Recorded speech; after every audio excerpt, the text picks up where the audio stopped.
নমস্কার বন্ধুরা, নতুন আরেকটি রেসিপি নিয়ে চলে এলাম। আজ করলাম ফুলকপির রসা। ফুলকপি দিয়ে নানান রকম রেসিপি করা যায়, তবে ঘরে করা এই রকম সাধারণ রেসিপিও কিন্তু খেতে দুর্দান্ত লাগে। ফুলকপিগুলোকে আমি এইরকমভাবে কেটে নিয়েছি। এইবার এটাকে গরম জলে ধুয়ে নেব। একটা কড়াই খুব ভালো করে গরম করে তাতে বেশ কিছুটা সর্ষের তেল দিয়ে ওর মধ্যে একটুখানি লবণ দিয়ে দিলাম, যাতে তেলটা ছিটকে না আসে, কারণ ফুলকপি কড়াইতে দিলেই প্রচুর পরিমাণে তেল ছিটকে আসে। ভাবে লবণ দিয়ে দিলে খুব একটা তেল ছিটকায় না। আর ফুলকপিগুলোর মধ্যেও আমি আগে থেকে লবণ মাখিয়ে রেখেছিলাম। এইবার হাই আঁচে বেশ কিছুক্ষণ এইভাবে নেড়ে চেড়ে নিয়ে আমি এটাকে ঢেকে দিলাম। মিডিয়াম আঁচে রেখে কয়েক মিনিটের জন্য ঢেকে দিলাম। এইদিকে আমি দুটো টমেটো আলাদা করে সেদ্ধ করে নিয়েছিলাম, সেই টমেটোর খোসাগুলো ছাড়িয়ে নিলাম। একটা চামচ দিয়ে এইভাবে টমেটোটাকে ম্যাশ করে নিলাম। গরম অবস্থাতেই এটা করতে হবে, ঠান্ডা হয়ে গেলে কিন্তু ভালো হবে না।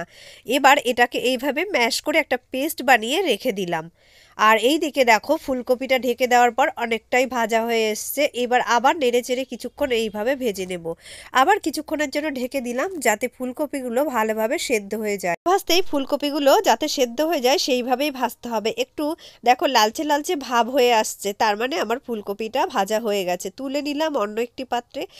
এইদিকে একটা বাটিতে হলুদ গুঁড়ো, লঙ্কার গুঁড়ো, জিরের গুঁড়ো দিয়ে একটুখানি চিনিও এখানে অ্যাড করে দেব, দিয়ে একটু জল দিয়ে দেব, দিয়ে ভালো করে এই পেস্টটা রেডি করে রেখে দেব। এইবার কড়াইতে যে তেলটা ছিল তার মধ্যেই আমি একটু তেজপাতা ফোড়ন দিয়ে দিলাম আর জিরেও ফোড়ন দিয়ে দিলাম।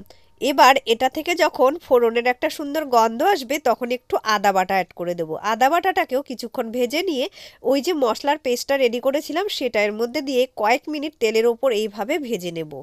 তারপর এর মধ্যে আমি যে টমেটোর পেস্টটা রেডি করে রেখেছিলাম সেটা এখানে দিয়ে দেব। এবার দিয়ে এটাকে বেশ হাই আঁচে বেশ কিছুক্ষণ কিন্তু এটাকে ভাজতে হবে। দেখো একটা গ্রেভি তৈরি হয়েছে, এটাই হলো এই রেসিপির মেন।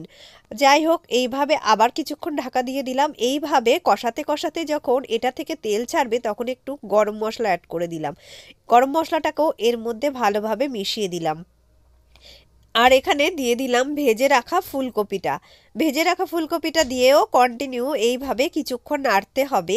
তারপর এটাকে কয়েক মিনিটের জন্য ঢেকে দেব, যাতে মশলাগুলো ফুলকপির ভেতরে ভালোভাবে ঢুকে যায়। তো কন্টিনিউ এইভাবে করার পর আমি এখানে উষ্ণ গরম জল কিছুটা দিয়ে দিলাম। 1 বাটি মতো আমি জল দিয়েছিলাম এখানে। এবার এটাকেও আবার হাই আঁচে ফুটতে দেব ঢাকনা দিয়ে। প্রায় 10 মিনিট পর আমি ঢাকনাটা খুলেছি, দেখেছি মোটামুটি সব সেদ্ধ হয়ে গেছে আর ঝোলটাও কিন্তু অনেকটাই গাঢ় হয়ে এসছে।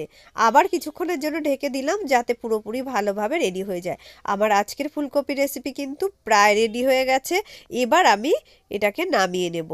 তো বন্ধুরা, কেমন লাগলো আজকের আমার এই ফুলকপির রেসিপি? ভালো লেগে থাকে তাহলে ইউটিউব থেকে দেখে থাকলে অবশ্যই চ্যানেলটিকে সাবস্ক্রাইব করে দেবেন।